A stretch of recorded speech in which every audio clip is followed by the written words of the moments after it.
वज़ीर ख़जाना सेनेटर मोहम्मद औरंगज़ेब ने Washington DC में फिच रेटिंग्स के हुक्काम से मुलाकात की और पाकिस्तान की क्रेडिट रेटिंग को बी के साथ मुस्तहकम आउटलुक देने पर शुक्रिया अदा किया।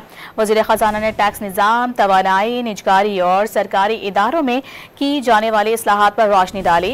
उन्होंने हुकूमत की जानिब से निजकारी के अमल को तेज़ करने, माली इस्तेहकाम और कारकर्दगी में मज़ीद बेहतरी लाने का अज़्म ज़ाहिर किया। वज़ीर ख़जाना ने पाकिस्तान की मईशत में इस्तेहकाम और इस्लाहाती अमल के तसलसल के अज़्म का अदा किया।